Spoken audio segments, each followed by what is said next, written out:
चंपा नगरी में एक बहुत ही सुंदर राजकुमारी थी। उससे विवाह करने के लिए अनेक राजकुमार आते थे, लेकिन उसके प्रश्नों का उत्तर न देने के कारण उसे जानवर बना दिया जाता था या फांसी पर लटका दिया जाता था। इस प्रकार से बहुत राजा आए और असफल प्रयास किए, लेकिन प्रताप नाम का एक राजकुमार था जो प्रतिज्ञा किया कि मैं उस राजकुमारी से उसके प्रश्नों का उत्तर दे करके अवश्य विवाह करूंगा। और राजकुमारी के पास जाता है और वहाँ जाकर के राजकुमारी से प्रार्थना करता है। राजकुमारी कहती है कि राजा, हमारे प्रश्नों के उत्तर देने के पहले ये दृश्य देख लो। ये पेड़ पर जो सिर टंगे हुए हैं उन्हीं राजाओं का है जो मेरे साथ विवाह करने का असफल प्रयास किए और विवाह न देने के कारण उनका सिर काट करके इन पेड़ों पर टांग दिए गए हैं।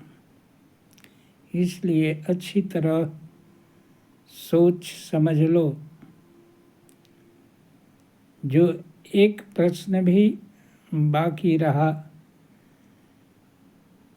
उत्तर न दे सके, उनको भेड़ बकरी बना दिया गया।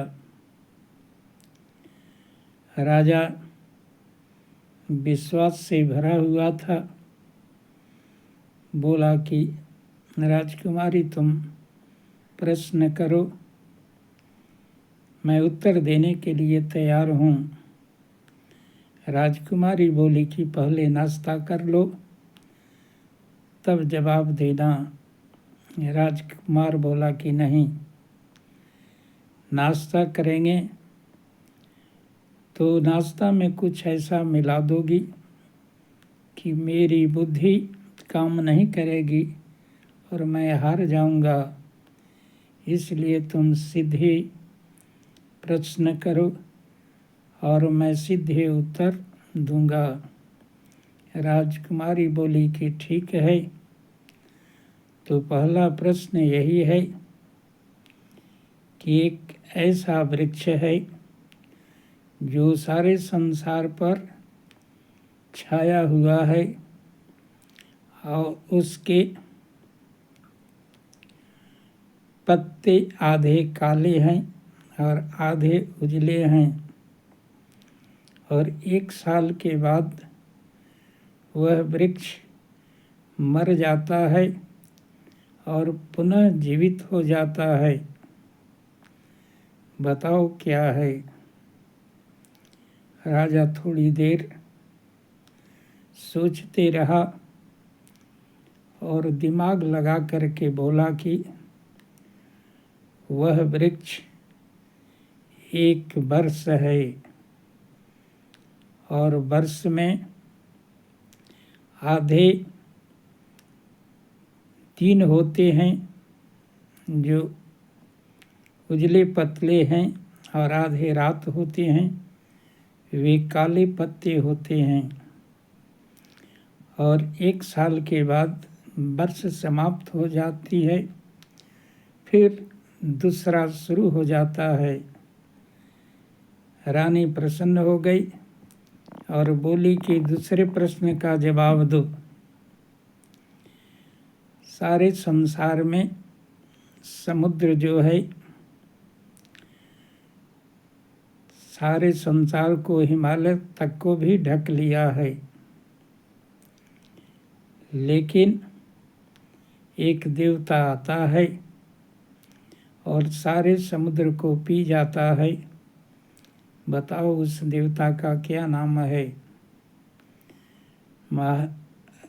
राजा प्रताप जो है थोड़ी देर चिंतन किया और थोड़ी देर के बाद बोला कि महारानी,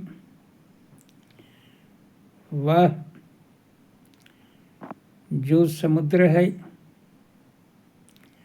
वह ओस का समुद्र है। प्रातः काल ओस पड़ते हैं और वह देवता सूर्य हैं जो सूर्य के निकलते ही सारे ओस को पी जाता है, यानी सुखा देता है। रानी खुश हो गई